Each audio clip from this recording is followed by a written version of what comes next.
Hola hermanos y bienvenidos nuevamente al estudio de la palabra de Dios. En esta serie de lecciones estamos estudiando el Evangelio de Lucas y en esta lección estaremos en el capítulo 9, comenzando en el verso 18, donde veremos Jesús y la confesión de Pedro. Este es un texto muy bien conocido, ¿verdad? Es el momento cuando Pedro confiesa la identidad de Jesús, diciendo que Él es el Cristo, el Mesías de Dios.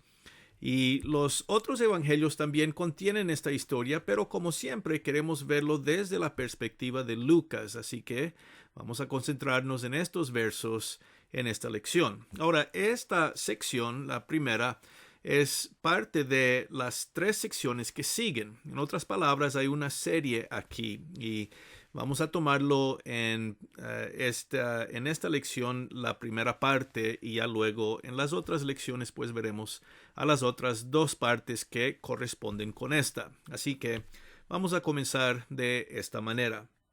Aquí vemos el texto, vamos a leer la primera parte del texto como siempre hacemos y ya daremos comentarios de lo que vemos aquí. Dice el verso 18. Aconteció que mientras Jesús oraba aparte, estaban con él los discípulos, y les preguntó, diciendo, ¿quién dice la gente que soy yo? Ellos respondieron, unos Juan el Bautista, otros Elías, y otros que algún profeta de los antiguos ha resucitado. Él les dijo, ¿y vosotros, quién decís que soy? Entonces respondiendo Pedro dijo, el Cristo de Dios.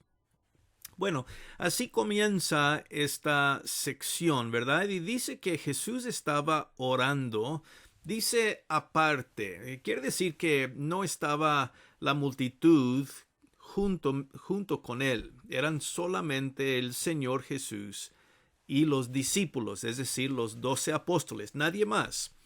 Y él estaba pasando tiempo en oración. Ahora, al continuar en el Evangelio de Lucas, vamos a ver que esta práctica del Señor, la práctica de orar, es algo que va a crecer, va a incrementar más y más.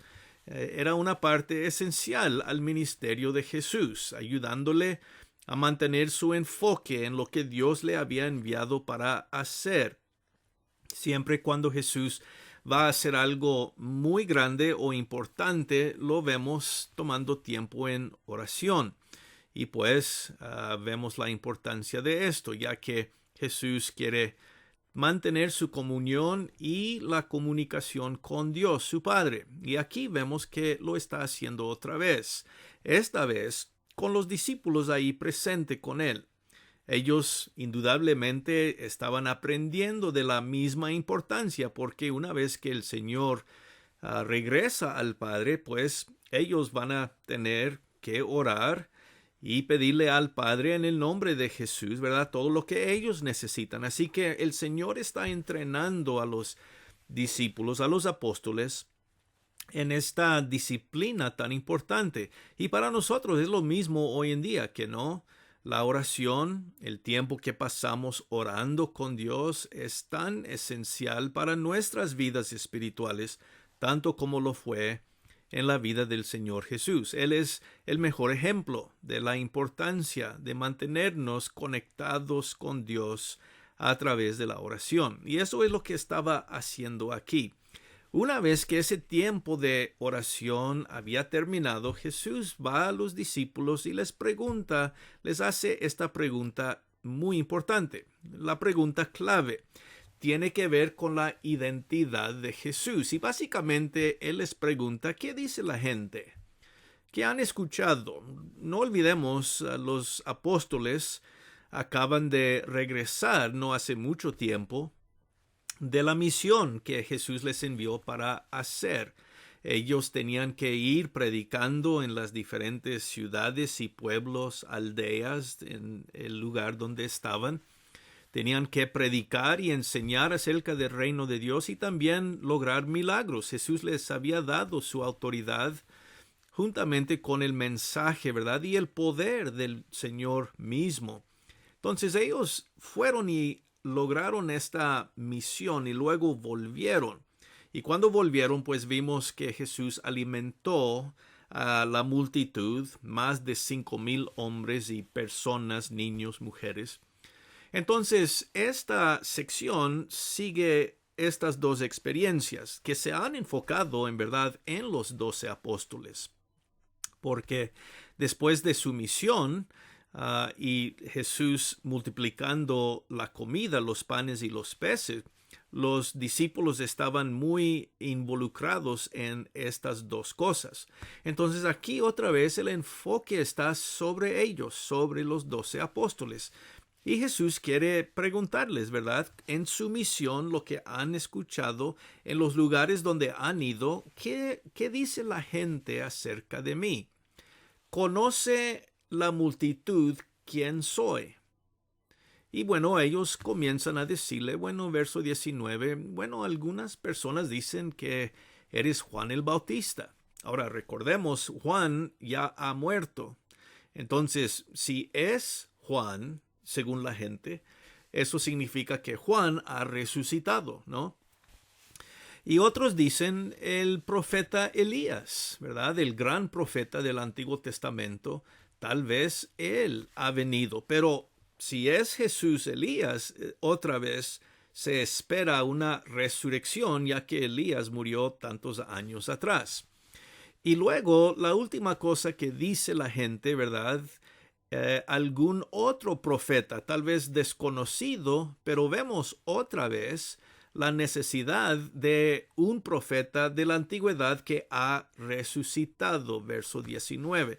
De esta forma, en mencionar lo que dice la gente, Lucas está ya anticipando vamos a decir, el poder milagroso, el acto final de Jesús, que lo demuestra como el poderoso Hijo de Dios, la resurrección. Entonces, la gente no conoce exactamente quién es el Señor, pero tienen una idea de que es un profeta, es un gran hombre de Dios del pasado, y no estamos seguros, ¿verdad? Dicen ellos, pero todas estas opciones requieren una resurrección, requieren un poder para haber vuelto de la muerte si Jesús, pues, es en verdad un gran profeta de Dios del pasado. Ese es el pensamiento, vamos diciendo, de la gente. No sabemos, pero parece como si fuera un gran profeta que ha resucitado. Bueno, sí, es cierto, Jesús es un gran profeta, el profeta.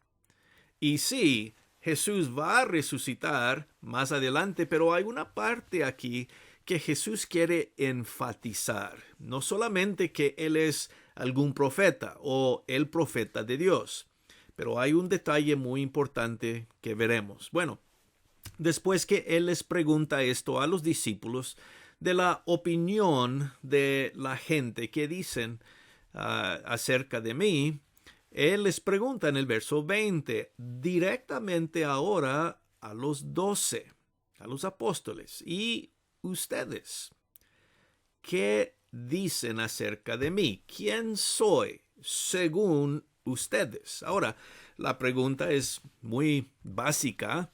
Han estado conmigo ya todo este tiempo, han visto lo que he hecho, yo les he dado mi autoridad, han visto a los demonios y en verdad hasta ellos han sacado demonios. Jesús ha curado, Jesús ha enseñado y predicado. Entonces, ¿cuál es su conclusión? Pregunta el Señor a los 12 apóstoles. Y pues aquí Pedro responde por todos. Él es la voz colectiva de los apóstoles, ¿verdad? Cuando Pedro habla, está hablando de y por el grupo de los 12. Él es el reconocido líder de los apóstoles y es por esa razón que se enfatiza aquí Pedro. Él comienza a contestar esta pregunta del Señor. Y Pedro dijo, el Cristo de Dios. Ahora vemos la diferencia. La gente piensa que Jesús es algún profeta resucitado, un profeta de la antigüedad que ha vuelto y ha comenzado su ministerio, ¿verdad? Aunque no saben cuál de los profetas, pero esa es la forma en que la multitud piensa, es un profeta. Pero aquí los 12 conocen mejor, es decir, tienen un conocimiento y un entendimiento un poco más profundo. Y claro, deben, ya que han pasado este tiempo con Jesús, han sido sus discípulos. Ellos, como ya hemos visto y dicho, pues son muy diferentes que el resto de la multitud. Por eso, cuando Pedro dice el Cristo de Dios, esto es interesante, porque la palabra que se usa aquí, traducido Cristo, es la palabra Mesías, o podemos decir también el ungido de Dios. Y este título tiene un significado más profundo según las Escrituras.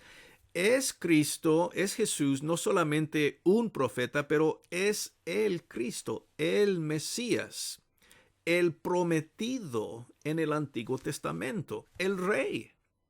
Entonces, con este término, con este título de Cristo, ya demuestra, ¿verdad?, que Jesús es alguien diferente y aparte que solo un profeta. Él es el esperado del Antiguo Testamento, el profetizado por los profetas, ¿verdad?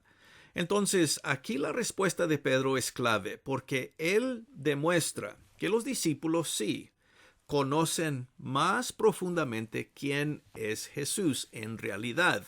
Es profeta, sí, pero es el Mesías también, es el Cristo, es el prometido, es el Rey, según la línea de David. Entonces la confesión de Pedro aquí es muy importante porque sí demuestra que los discípulos entienden mejor quién es Jesús. Tú eres el Rey, tú eres el Hijo de David, tú eres el prometido, tú eres el profeta, el de que hablaron todos los profetas. Y sí, tienen razón, ¿verdad? Pero aún hay un más detalle que Jesús quiere clarificar, y para eso vemos estos versos que siguen, comenzando en el verso 21, cuando Él les dice que no dijesen esto a nadie, ¿verdad? Verso 21, encargándoselo rigurosamente. Es decir, Jesús dice, bien, ustedes conocen quién soy. Yo soy el Cristo. Sí, tienen razón. Eso es correcto, esa es la verdad. Pero no quiero que esta verdad sea lo que la gente sepa, porque la gente ya tenía una perspectiva diferente de lo que era el Mesías. En su mente, el Mesías era el gran rey como David, un guerrero, un fuerte, alguien que iba a venir montado a caballo, iba a derrotar a los romanos y sacarlos de la tierra y restablecer el trono de David en Jerusalén. Tenían esa mentalidad, pensaban en un rey poderoso, militarmente hablando, poderoso en cuanto a ejército y la fuerza y la grandeza de David de la antigüedad. Entonces, la gente, dice Jesús, no quiero que ellos piensen en mí de esa forma. Yo no soy un guerrero que ha venido para conquistar a los romanos y sacarlos y establecer el trono de nuevo en Jerusalén. Yo sí soy el Mesías, tienes razón, Pedro, pero eso significa algo diferente, y este es el detalle del que estamos anticipando. Verso 22, y aquí está, ¿verdad? Él les dice, es necesario que el Hijo del Hombre padezca muchas cosas y sea desechado por los ancianos, por los principales sacerdotes y por los escribas, y que sea muerto y resucite al tercer día. Bueno, el verso 22 es la clarificación de Jesús de la perspectiva de la gente y también de los apóstoles, ¿verdad? Porque tal vez ellos reconocen la naturaleza, vamos diciendo, divina y espiritual de lo que Jesús es y lo que Jesús está haciendo. En otras palabras, los discípulos comprenden mejor. Él es el prometido de las Escrituras, no solo el gran rey, ¿verdad? Es todas estas cosas, pero Jesús les quiere enseñar que no se trata aún de ser solo el Cristo. Entonces, clarificando, Jesús dice, lo que ustedes necesitan entender es que el Hijo del Hombre, vemos que Jesús usa este título, ¿verdad? Pedro confiesa y dice, tú eres el Cristo, el Rey, el ungido de Dios, el prometido. Pero Jesús usa este otro título para describirse a sí mismo cuando dice Hijo de Hombre. Y la razón por la cual lo usa es para, otra vez, clarificar por sus discípulos que en verdad su identidad es alguien que va a sufrir. Que va a sufrir, ¿verdad? Porque él dice, va a padecer muchas cosas del Hijo del Hombre. El Hijo del Hombre, el ser humano, ¿verdad? Uno quien puede en verdad sufrir. Va a sufrir y va a ser desechado también por los ancianos y los principales sacerdotes, los escribas, es decir, por todos los líderes espirituales de los israelitas. Jesús, el Hijo del Hombre, va a ser rechazado. No lo van a aceptar como el Rey, no lo van a aceptar como el profeta. Y como Hijo del Hombre, solo lo van a someter a sufrir. Y por eso Jesús quiere que los discípulos entiendan esto.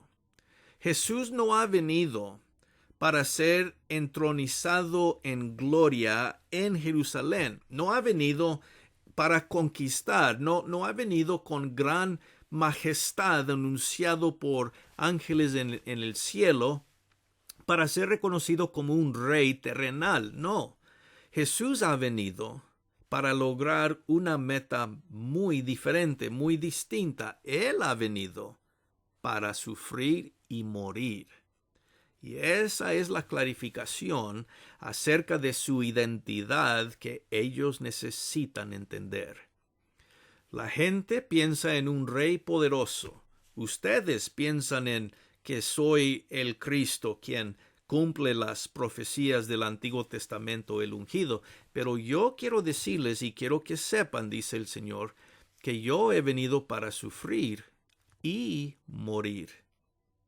Y claro, como sabemos tal vez por los otros evangelios, es aquí donde Pedro va a decir, no, Señor, no digas eso, no es posible, ¿verdad? Y esto demuestra que aún los discípulos no entendían exactamente la naturaleza del ministerio y la identidad de Jesús.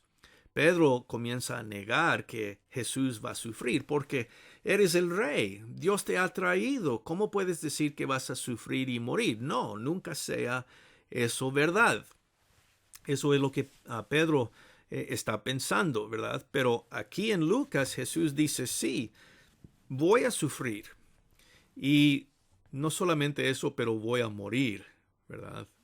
La última parte del verso 22 aclara eso muy fuertemente, que sea muerto.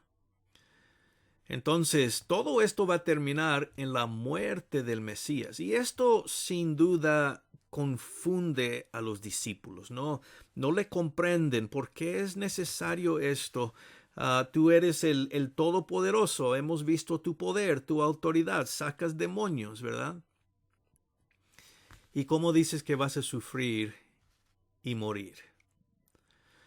¿Se han puesto a ver, hermanos, que mucha gente hoy en día todavía están confundidos de la identidad verdadera de Jesús? Jesús vino como Salvador del mundo. Jesús vino listo para seguir la voluntad de Dios, para sufrir y finalmente morir en la cruz. Mucha gente solamente quiere ver un solo aspecto de Jesús, una sola parte. Quiere ver su grandeza, quiere ver su poder, quiere ver su gloria, pero no quieren ver y a veces no pueden ver su sufrimiento y su muerte. Ahí es donde en verdad Jesús quiere que sus discípulos se enfoquen. porque no solamente Jesús sufre y muere. Los discípulos, nosotros también tenemos que estar listos para sufrir por nuestra fe en el Señor y vivir nuestras vidas todos nuestros días para en fin morir con nuestra fe todavía fuerte en Jesús. Lo que los discípulos necesitan aquí es lo que nosotros necesitamos: enfocar en esta parte de la identidad de Jesús, su sufrimiento, estar dispuesto a sufrir y morir. Solo así puede realizarse la última parte de lo que él dice aquí, y resucitar al tercer día. Interesantemente, ¿verdad? De todas las palabras del pueblo, de la gente, de la multitud, de que Jesús era un profeta resucitado de la antigüedad, Jesús termina enfatizando este punto, que sí, es cierto, él también va a resucitar, pero no como uno de los profetas de la antigüedad, no. El Hijo del Hombre, el Hijo de Dios, el Cristo, va a morir, pero Dios lo va a resucitar. Y en esta forma vemos que en verdad Dios le da, vamos diciendo, la victoria final a Jesús después de su sufrimiento, lo cual también necesitamos hoy en día nosotros recordar, que durante esta vida, en cuanto seguimos al Señor, vamos a experimentar dificultades, y sí, personas van a estar opuestas a todo lo que Jesús significa y a nosotros. Pero no debemos dudar, no debemos tener miedo, debemos seguir fieles, debemos seguir adelante confiando en Jesús, al igual estar listos para sufrir por el Señor, y en fin Jesús también nos va a resucitar a nosotros en el día postrero. Entonces todo esto anticipa lo que viene en la vida de Jesús. Él sabe que va a morir y va a sufrir, y él sabe también que va a resucitar, que Dios lo va a librar de la muerte al tercer día, como dice aquí. Ahora, la última cosa que hay que mencionar con esto, la confesión y esta clarificación hecha por el Señor, es que es la primera de tres anuncios, vamos diciendo, o clarificaciones que Jesús va a hacer. 3 veces en estos capítulos que vienen, el Señor va a decir: vamos a Jerusalén y estoy listo para sufrir, pero también voy a morir. Así que este ha sido el enfoque de esta lección, ¿verdad? La confesión de Pedro, pero también la clarificación de Jesús, que veremos en más detalle al seguir adelante en las otras partes de este texto, como veremos en las próximas lecciones. Vamos a dejar nuestro estudio aquí, pues, por el momento. Y pues como siempre, hermanos, esperamos vernos en la próxima lección. Hasta entonces, que estén muy bien, reciban un gran saludo y, como decimos siempre, gracia y paz.